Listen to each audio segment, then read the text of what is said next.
Yep. Hello. Good evening, viewers, once again, and welcome to the Kajiado We Want. This is yet another week. We have another exciting topic tonight. We're joined by our very own Gilbert. Gilbert Ang'ana is the CEO of Accent Leadership Group, which is an acclaimed and published author.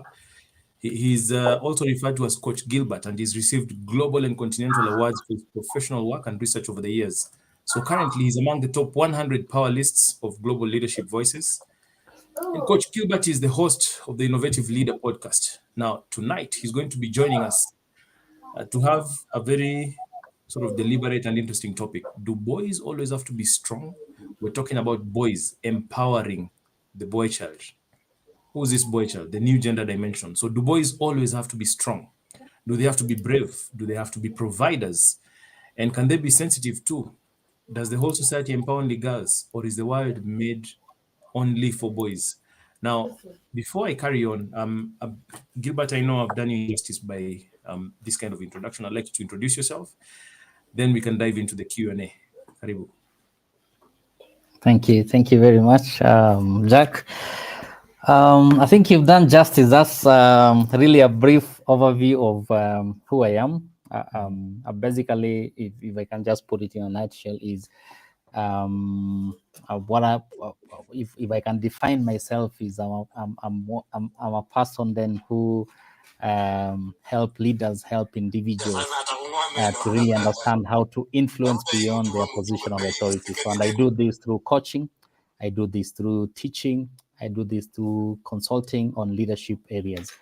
So besides all those other acclaims, so my work is just to help and enable leaders to really lead beyond, to influence beyond their positional authority. Oh, fantastic. And how many years of experience do you have, Gilbert? I'll put it as at 15 plus.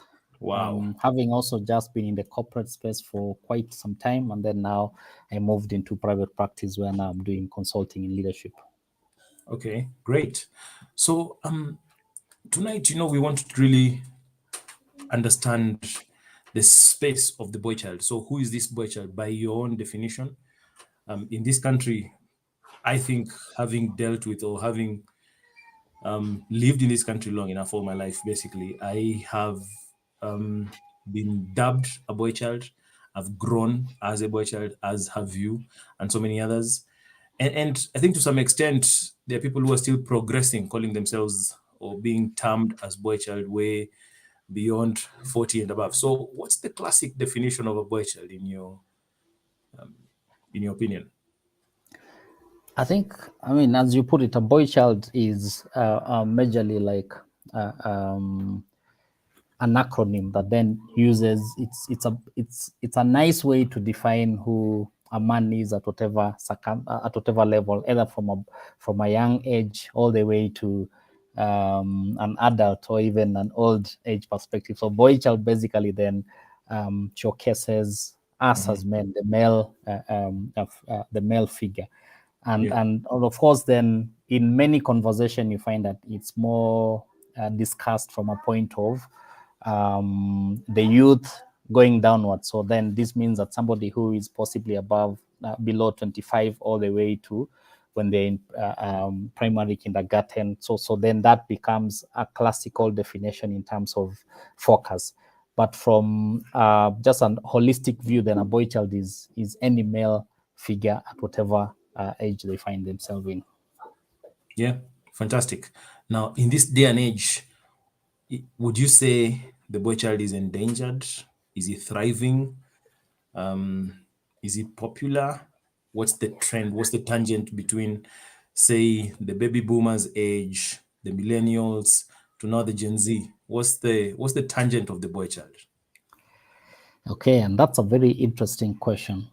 And I think it's, if you look at the discussions that are more societal or social, you find that there is a lot of misconception around the aspect of the boy child being endangered. And especially right now, there's a lot of discussion around the boy child is the endangered species. But I just want to take people through some bits of analytics around both genders, just for appreciation, then we'll dive into that. The first one is we look at the education aspect. And I'll talk about enrollment. If you look at especially the primary level enrollment, you find that the boy child, especially after the era of free primary education, then the boy child enrollment is 115%, and the girl child enrollment is 114%. When you look at the completion rate of the enrollment, so now these are the in primary level, the completion rate, the boy child is at 75%, the girl child is at 74%. So more or less at par, and these statistics have just picked from when at least we had free primary education moving into now 2022. And of course, combined figure in terms of secondary level completion rate is around 24.5%. So if you do mathematics, then you, if the ratio still remains the same, then you still see some 50-50 aspect around completion even at secondary level. So when you look at unemployment, and this one I'm just talking about percentage of the labor force, then female, the girl child has an unemployment rate of 5.8%. The boy child has the unemployment rate of 5.21%.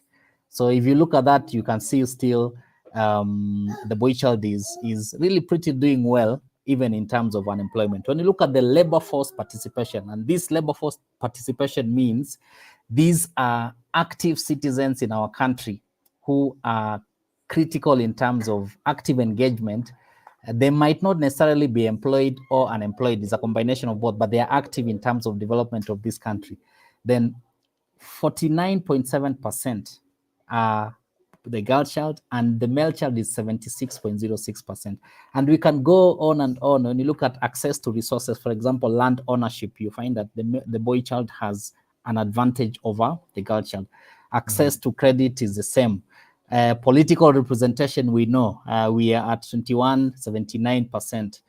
Youth literacy, we are at the girl child is 89%, male, the boy child is 88%. So these statistics basically tells you an indication that the narrative that is being driven around the boy child is endangered, I think it's not based on factual information. It's based on societal feeling, which then we'll be able to discuss more as we go along.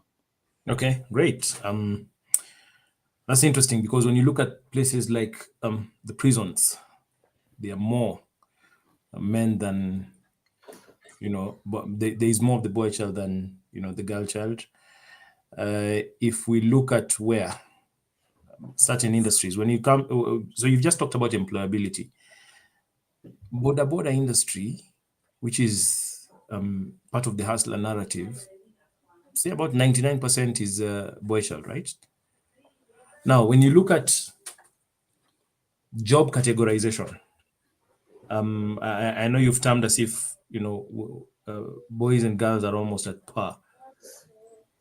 Isn't it a factor of specialization and the fact that, there are more kind of opportunities or type of jobs that more men gravitate towards rather than the girl child?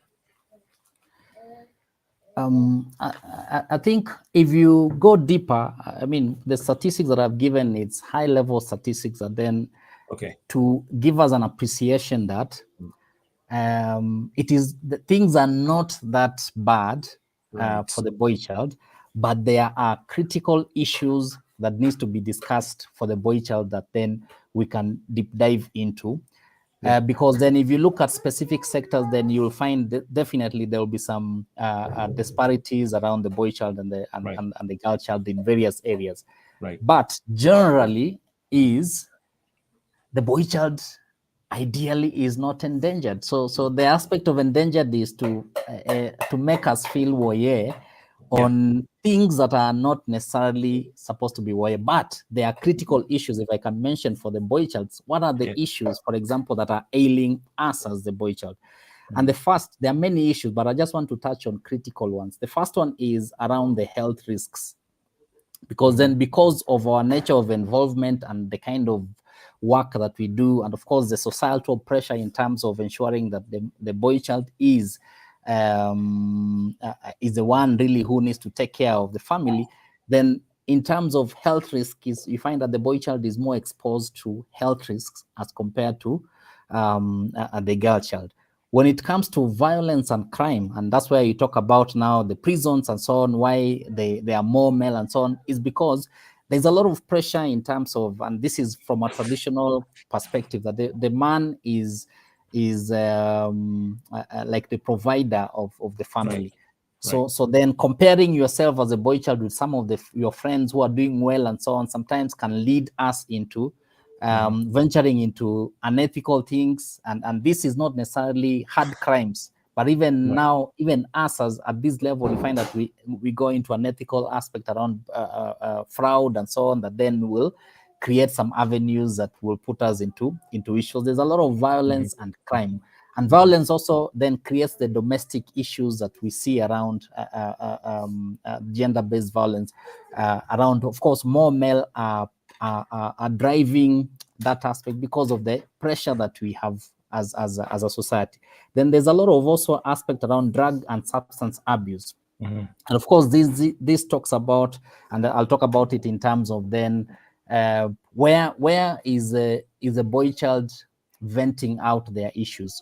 All these societal pressures, all these issues of comparing, all these issues of surviving, where are they venting their issues? So the easiest way to do that is then to either indulge in substance abuse, and that's why you see even in recent reports that have been shared recently, if you look at the universities, the colleges, the high schools, the rate of drug abuse, especially the boy child and the male child, the girl child, you find that it's high on the boy child because there is no ventilation. So they find alternative ways. Then there are issues around, and I talked about unemployment, but also I want to touch about mental health challenges, because then that's a critical aspect. As a result of lack of ventilating out and talking and being open and so on, then you find that we have all these things in our mind, and we talk to ourselves. We don't want to tell our friends. We don't want to tell anyone because we feel that then we'll be exposing ourselves as a man. And of course, finally, is the lack of positive role models, even within the boy child themselves. And these I'm speaking about us who are at an advanced age and so on, because we are the same people also who have issues. So then we don't find, the boy child who is growing up does not see a positive role model in an aged person or in a person who is really higher than that. So these are some of the issues that are affecting the boy child, as you say, that then if we go deeper, then you'll find the specific avenues on why we are talking about the endangerment from a societal perspective. Oh, fantastic. So you've touched on one of the things that I really wanted you to unpack a little bit more. Can we talk about the gender expectations? When you look at today's society, we are categorizing gender into probably about 60 or 72 something. So there is transgender, non-binary, gender queer, gender fluid, all those bi gender, the LGBTQRSTYZ domain. Where is the place of today's boy child, the Kenyan boy child in Kenya? Who is it? Does it cut across all those? Or are we looking at the boy child from the classic definition of a young male who's trying to come up? So what's the place of the boy child in this society that we're living in today? And where do you see it going? Okay, that's a very political question there, Jack. But I'll try to answer it in a way possibly that does not bring out discrimination. What I'll say is a boy child is a boy child, and the classical definition of a boy child is one who has some element of male figure in them. And of course, because we are in a contemporary society, we appreciate the fact that there are a number of people who are born possibly with some different dynamics in terms of their hormones and so on. And of course, then the society has tried to really give them some definitions so that then they are able to have some level of awareness of who they are and so on. But I think I just want to stick in terms of the classical definition for a boy child, who is somebody who has really the physique of the critical physiques that we know of a boy child, and that's the boy child. The other detailed aspect, I mean, those are now contemporary definitions around many things and so on. So for me, I think that's who the boy child is. And as we bring out our boys, then we need to be able to bring them in that particular space where they understand this is who they are. They appreciate what they have from a physical perspective, but also they appreciate that, yes, there is societal pressure that will want them to step up. And as they step up, then what does stepping up mean? Stepping up means that they need to be responsible. They need to be aware of who they are. They need to be respectful in terms of also the other gender. They need to be able to appreciate people around them, but also appreciate themselves.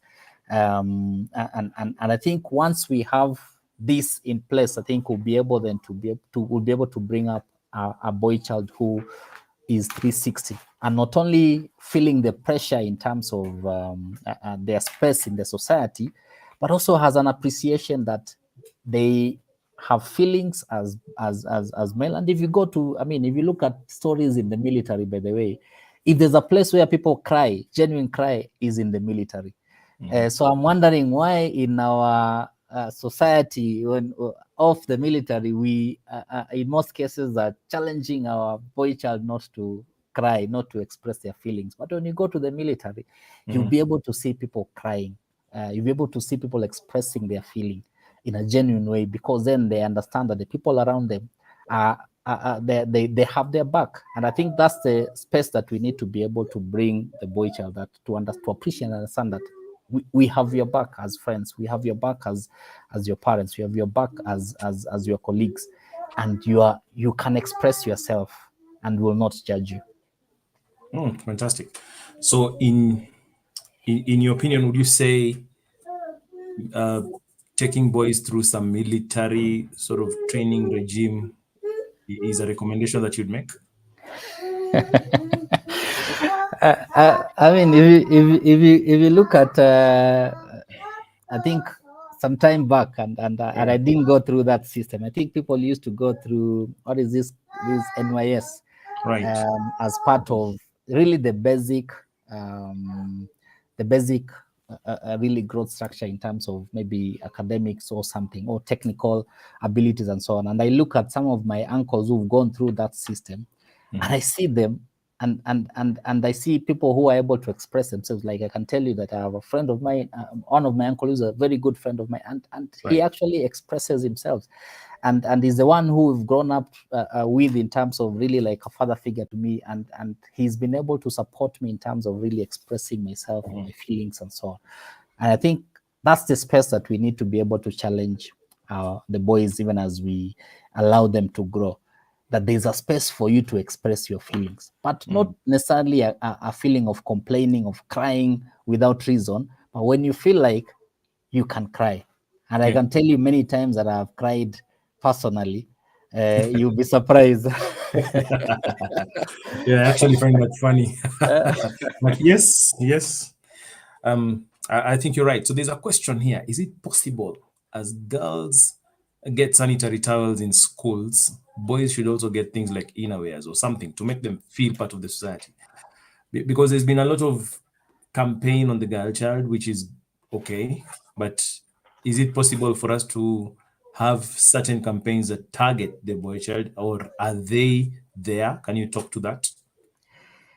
I think first we are confusing issues. When people are going to schools, for example, to drive the aspect of menstrual hygiene and so on, menstrual hygiene is not equivalent to the boy child getting underwears and so on.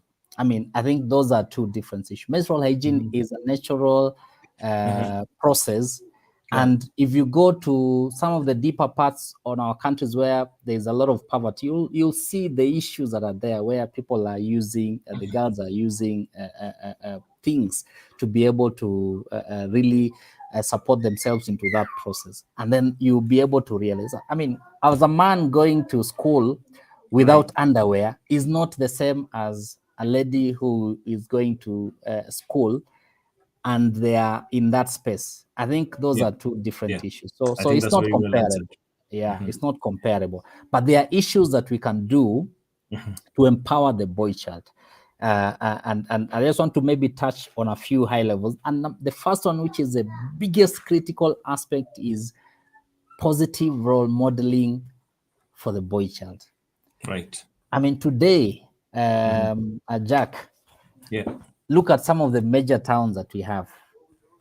Go into some of those major pubs that you know of. Right. I mean, you'll see us there, isn't it?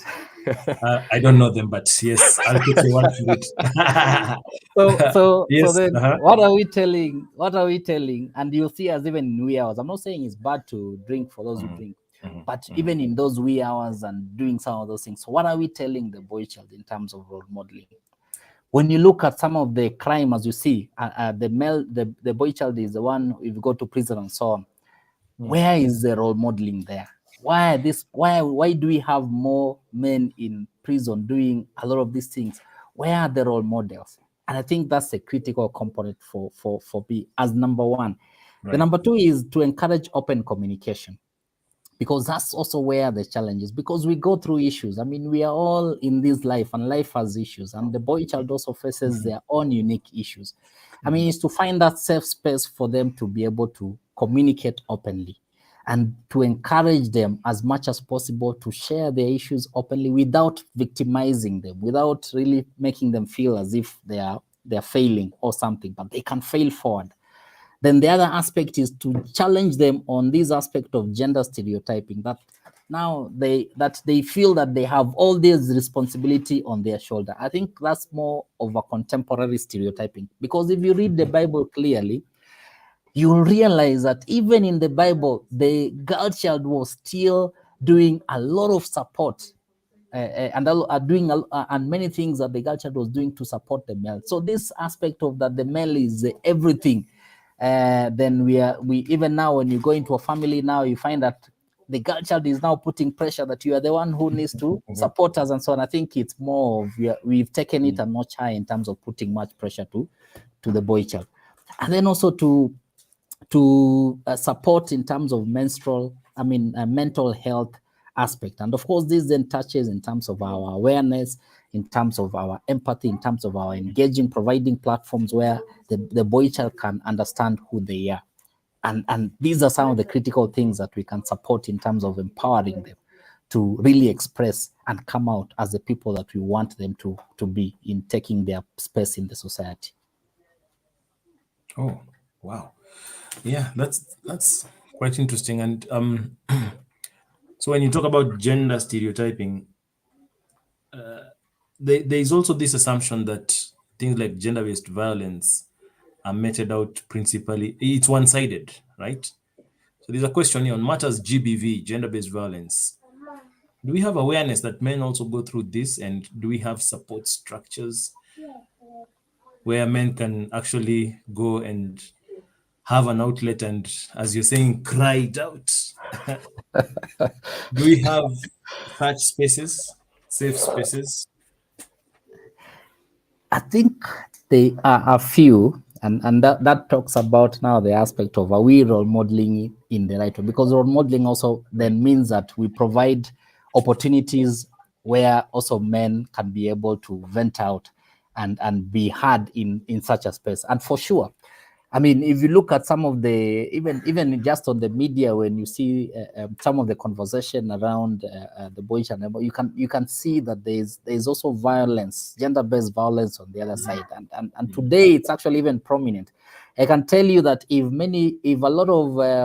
there'll be an opportunity where a safe space where men can tell you how many times, for example, that they've been hit by their girlfriends or they've been hit by their wives. There are many, and you see, those are part of the gender-based violence, and it starts like that in families, in friendship, and then it culminates into something bigger. But of course, because of our nature as men, if sometimes then that aspect continues for a long time, then you find that then also the boy child also reacts. So that aspect of reacting then really does not solve anything, but it escalates the aspect of gender-based. And you see, that's why sometimes it's taken out of proportion. You find that there is a lot of stories around the male child involved in gender-based violence, but we are not talking about the other side in terms of also the girl child instigating gender-based violence in friendship, in families, and so on. So I think these scenarios also is because there are no platforms where the male child can come out openly and say, I was hit. And these are the scenarios. So when they come out like that, then we laugh at them, we victimize them, so they can't tell. So that's why you find that it's the discussion, especially that those ones that come through the media, is only one-sided because the boy child is not talking. Oh, okay. So is he not talking for, is it their nature not to talk, or do we have no space for the boy child to express themselves? Have we created enough platforms? But do we not have those platforms? Or why do you think we don't talk? So both, as I said, one is because our societal upbringing is in such a way that we cannot come out and say I was beaten. Because instead of people sympathizing with you, what will people do? People will laugh at you. People will look at you in a different way. Right. People will feel as if you're not a man enough. But also because there are also very few outlets where the boy child can talk about these issues. I mean, if you look at, for example, even in our churches and in our other religious institutions, there are no platforms where the boy child can actually come out and talk about their issues, especially when it comes to gender-based violence. You will not find them. So there is no outlet, and that's why I'm saying then it becomes a personal conversation that then also sometimes crops up and become a mental health issues, because then it is in you. Because if you share it out, then it will even become more compounded in a bad way. Oh, yeah, no, I hear you. So, once again, viewers, we have Coach Gilbert talking to us about the boy child, and I want to know, when did the rain start beating us? When did we drop the ball on the boy child?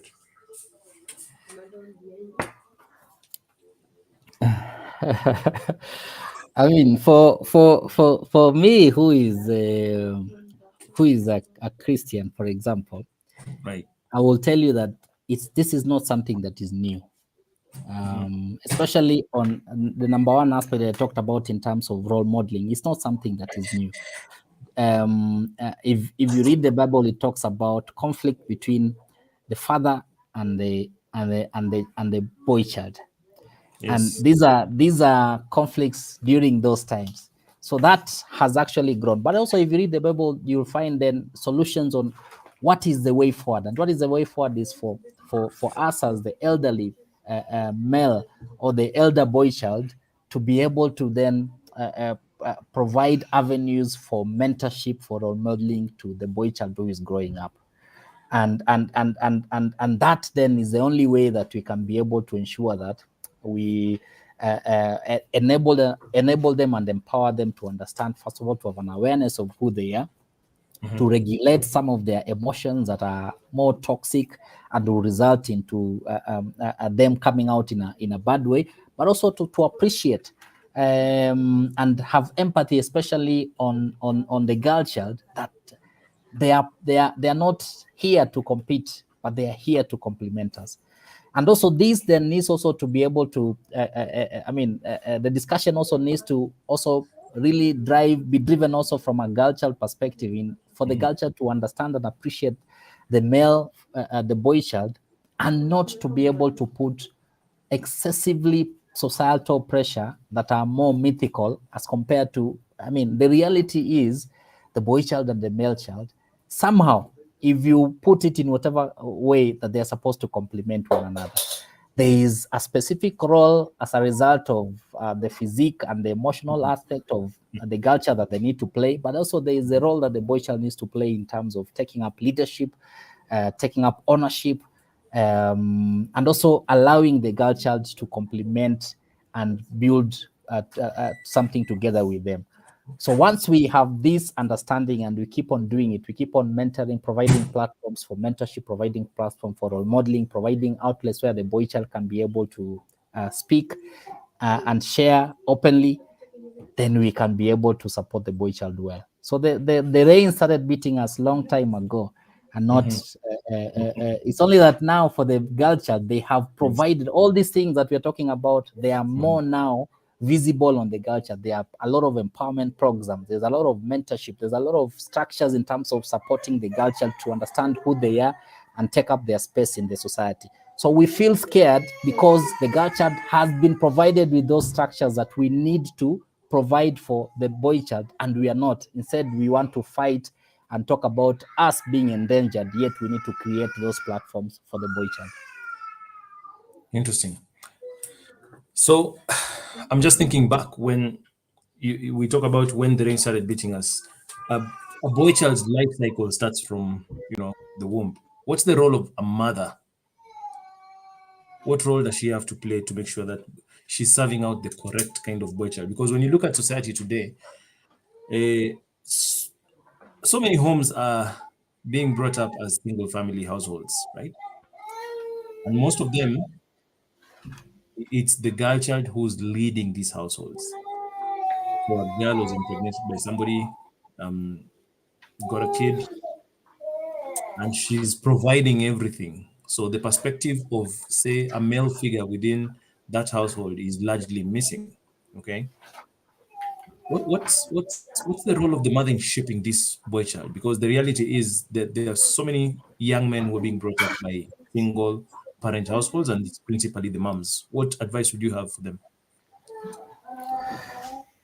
I think, I mean, and you're right. And of course, whatever is happening is also as a result of what we've just talked about in some of the issues that are affecting the boy child, and the boy child is not taking up their rightful space. But I think for such parents who found themselves in that space, I mean, you are the mother, you are the father. First is to really, first of all, have an awareness, and it could be through engaging with some of the male friends, especially those ones that are trusted, to understand how then they can be able to drive the conversation that we talked about, some aspect of awareness, some aspect around allowing the boy child to be who they are, and creating a platform where they're able to understand how to respect the girl child, and also just growing to understand their responsibility in the society. But also, I said there are platforms now, especially when the boy child reaches different levels. I mean, today there are many organizations across Kenya that then runs various programs that then helps in terms of shaping and supporting the boy child, supporting the boy child in terms of really understanding who they are. Sorry on the background. So really understanding who they are. Is that a boy child? Like, yes, and you see, he's allowed to cry. Yeah, there you go. Yes. Yeah. Okay. So Sorry, go ahead. so providing. I mean, there are many organizations that run programs for the boy child in different ages, and you can be able to enroll them in those areas. But also, one of the things that I think I need to challenge, especially such single moms who are raising boys, is to avoid over pampering of the boy. I mean, there is an aspect of care, there's an aspect of pampering, but to avoid also too much over pampering of the boy child, because then what then you're doing is then somehow you are triggering some aspect of too much emotional belief in the boy child. I mean, there's an aspect where the boy child needs to cry out. There's an aspect where the boy child needs to Tough it out. pass, share, and so on, but also not to the extreme end as for example ladies, because I mean, they, as I said, from a physical perspective we are different, from a hormonal perspective we are different. The boy child needs to be a challenge to step up, to understand the emotion, to express the emotion, but also not to be people who then will end up just giving excuses as a result of the emotion. So I think is that it's a balance act in terms of ensuring that we raise boys who can step up and take ownership, in as much as we're also raising a girl child who can step up and take ownership. Yeah. So paint for me a picture about the future. The girl child is super empowered today, and I think those programs are still rolling on. There's a lot more uptake of the girl child in the workplace, in schools. So upward mobility is something that we're seeing on a growth trajectory when it comes to the girl child. Now, what's the future of this boy child who's growing in today's world with certain limitations, as you have alluded to? So, what's their place in the future with with this very empowered, very alive girl child? I think it's now for us, and this is a conversation that would have started yesterday. And I know there are many people who are really putting structures to really support what we're talking about in terms of empowering the boy child. And this is a good platform that we've also set up in terms of for us, as many of us as the elder boy child as possible, but also the elder girl child, to understand then how then do we combine our efforts and empower the boy child, even as we empower the girl child. Because what is happening right now, and if you look at some of the, and that then that alludes to some of the issues around today in Kenya, you find that divorce cases are high. And in most cases is you find that the boy child is the one giving up quicker. And the boy child is giving up quicker because then there is this Is it? empowered, the empowered girl child who then Right. understands their space, understands who they are. And here you are as a boy child who is in a relationship with this empowered boy child. Then you also need to be able to complement. And complementing means is you need to add value to the girl child in as much as the girl child is adding value to you. So I think it's for us to really try and put structures, as many structures as possible, challenging, especially starting from primary schools, high schools, universities, to challenge the boy child to step up to where he needs to step up. Because a lot of issues today in our society is because the boy child also is not stepping up. And when they're stepping up, also they're stepping up in possibly a direction that is not guiding positive development in either within the community, within the country, and so on. So I think we need to be able to provide as many structures for role modeling, many structures for mentorship, so that then we build up that platform where we can say that's if we look into the future, then we are seeing also a boy child who's taken up their space back in the society. Role modeling, that's very interesting. And something comes to mind. When you look at, so go to any village in our counties out there, where are these role models? Because I think where I come from, when I go to the village, it is characterized by guys sitting in, in the urban or within the shopping areas, drunk as skunks during the day, and maybe just wallowing in hopelessness for a very long period of time, right? So that plays out across the country. If you go to so many counties, apart from maybe those, anyway, just a select few, the scenario plays itself out where people are just drunk entirely throughout the whole day. Who are these role models that we're going to be looking into? Because these young children who are growing up right now as boys walk to school every day. As they walk to school, they pass through those centers or wherever it is, and they find people already merrymaking, drunk out of their heads and things. Where are these role models? When you look at even the higher echelons of society, there are all these atrocities being meted out by I don't know. I don't know if to call them boy child still or senior boy child or whatever it is. Who are these role models, Coach Gilbert? I know you're probably one of them. But where do we find them? How do we amplify these stories? Okay, so one way of amplifying is today we are here, and Yeah. we are challenging as many of us as the elder boy child to step up.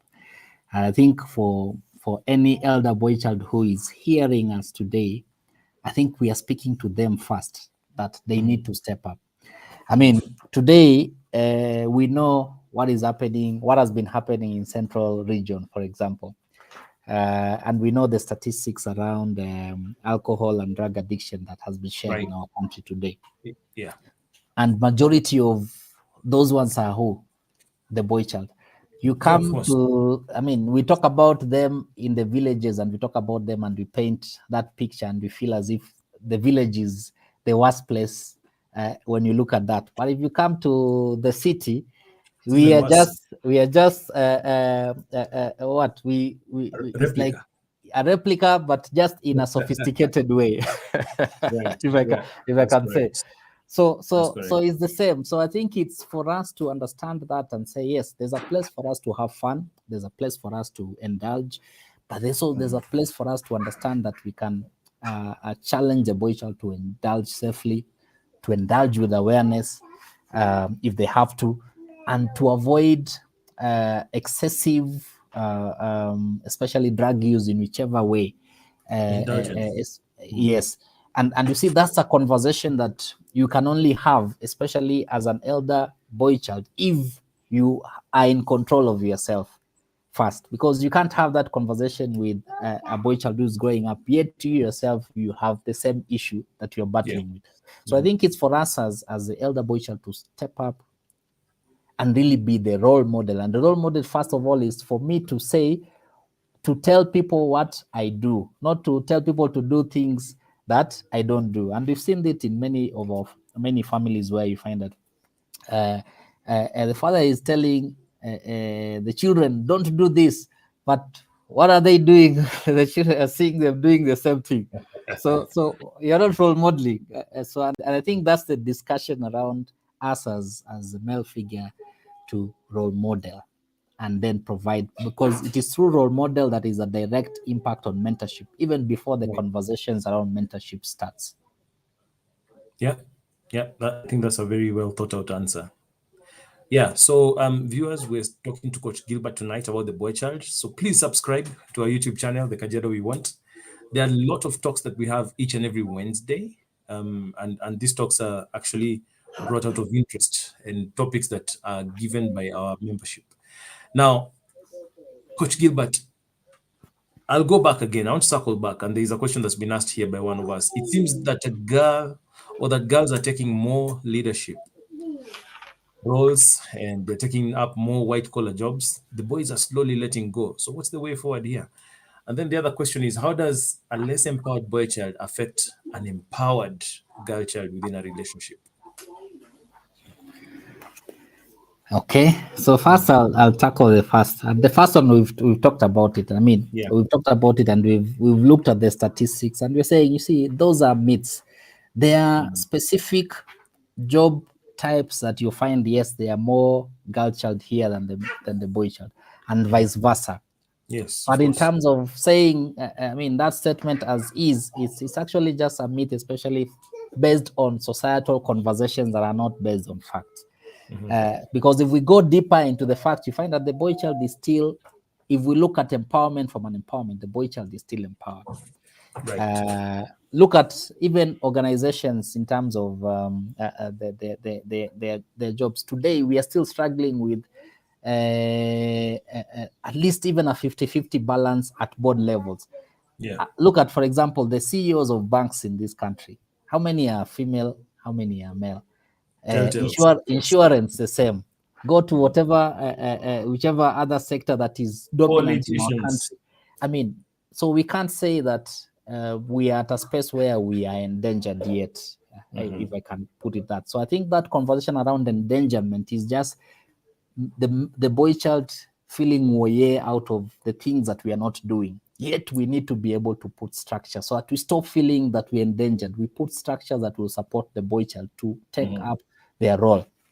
And the second question, if I can jump it right into it, in terms of saying, what do you need to do? You have an empowered girlfriend, wife, and then here you are, you feel some aspect of that you are not good enough. I think it's for you to now challenge yourself. What can you do to develop yourself? What can you do to also empower yourself? And there are many avenues for you to do that. You can either engage in areas that will be able to drive out your passion, and for you to be able to grow into more confidence around it. Engage in with like-minded people who will be able then to build up some aspect of confidence in you rather than imposter syndrome on your own. Right. Engage with friends who are actually real friends who can be able to really create some support structure around you. But also, because there are areas that you feel that you are short on, try to find out how do you start developing. If it's in professional area, if it's in your business area, how do you start developing those areas that then will make sure that will make you feel, at least psychologically, you are somewhere driving what you want to do, rather than sitting back and say, okay, I have this empowered.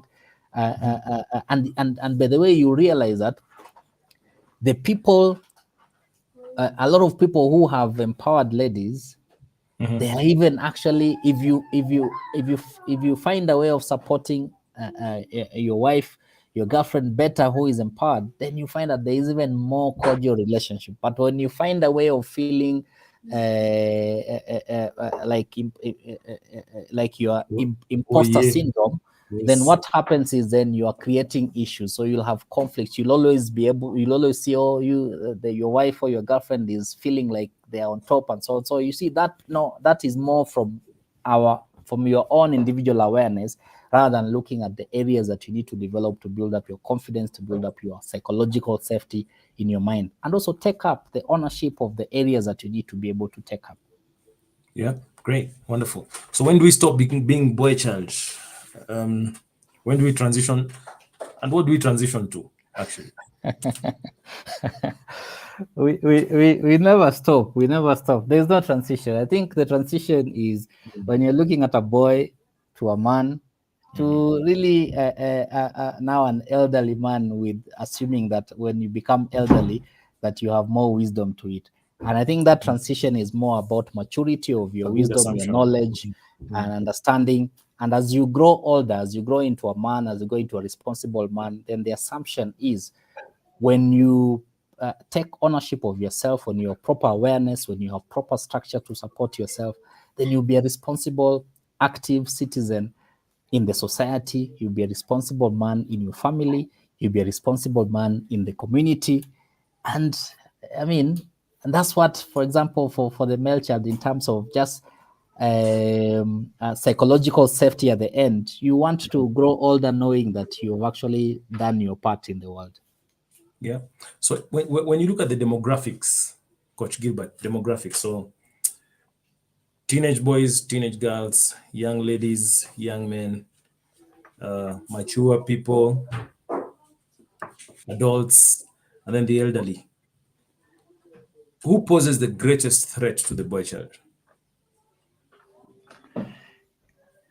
So threats in terms of which demographic is the boy child at risk to get lost or to get? Okay. I don't know if you get my question. Yeah. I think it cuts across all, because there are challenges for the boy child who is a youth and below. Various challenges, and I think for them it's more on how then do they step up and understand how to be able to take their rightful space in the society and contribution in a positive way. When you now come to above youth, all the way to possibly around 50, where now you are almost now retiring, and so there's an aspect of you taking active role in the society, in development aspect of your family, your community, and so on. So if you also don't step up into that level, and you find that a lot of people, a lot of guys who are between 30 all the way to 50, they get lost in between. In fact, this is the space now that is also having a lot of issues around drugs, certain levels where you find that at this stage is when you have those issues around drug and substance abuse, you break many Yes. people. So you don't break your one chain, but you break your families, your friends around you, and so on. And then, of course, at above 50, of course, that's possibly maybe not.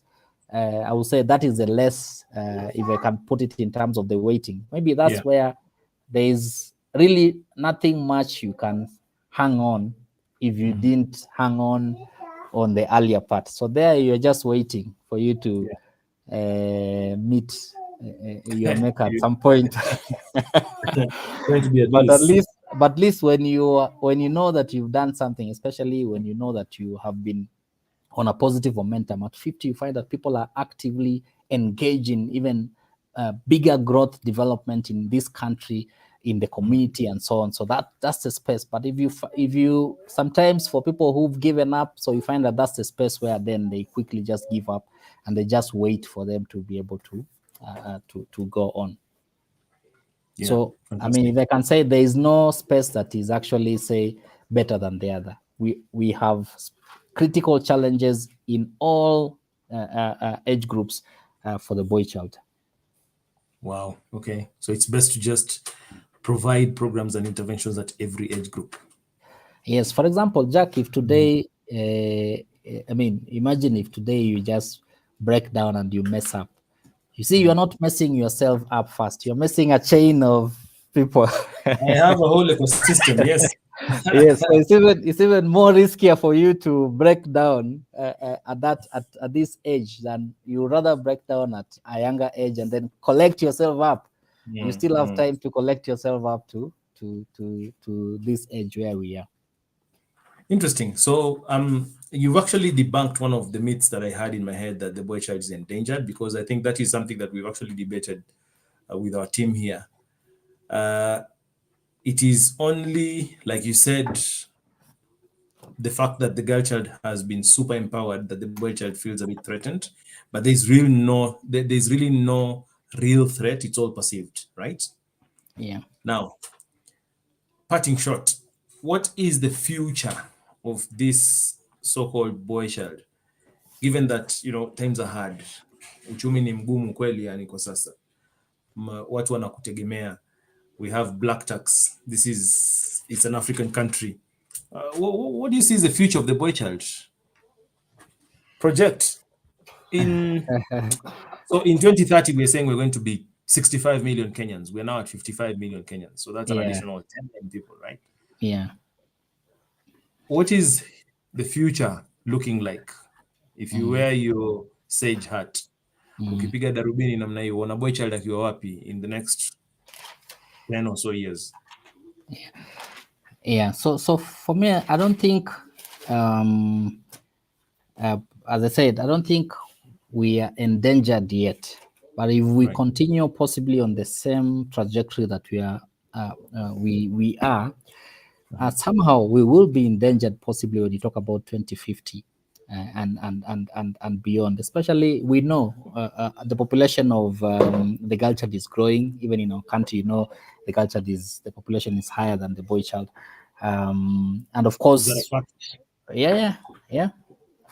And because then of the structures that the girl child is putting in place in terms of now taking up more responsibility at different levels where they were not there earlier.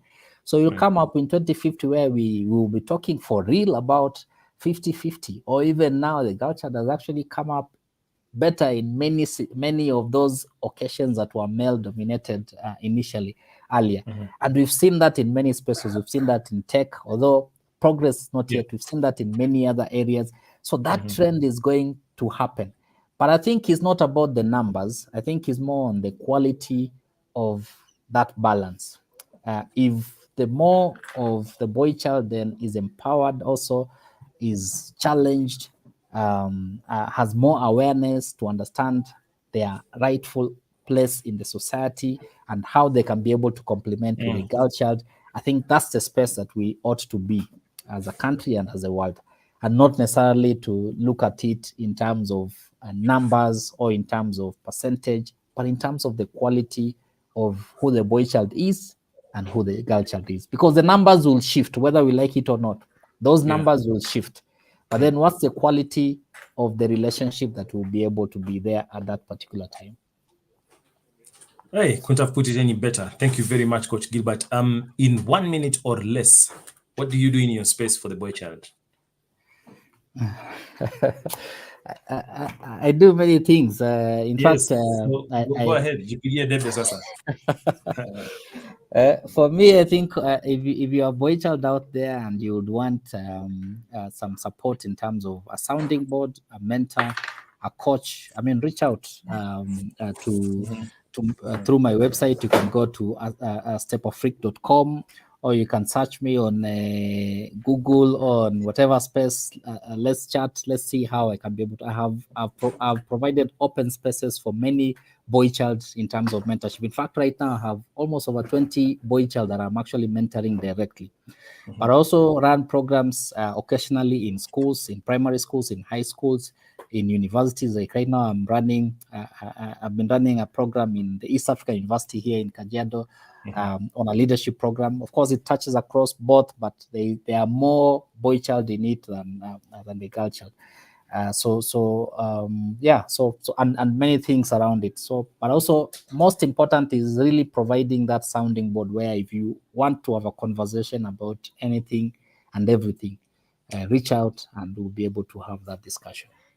Fantastic. Very well put. Thank you so much, Coach Gilbert. This has been quite enlightening for not just myself, but I think for all our viewers. The future seems to be safe, as from what I've heard. So I want to appreciate your time. Thank you so much for all that you're doing. And we look forward to calling you in on our next episode in the Kajiado We Want. Asante sana. Thank you. Thank you. Okay. Okay. Bye-bye. Good night. Bye-bye.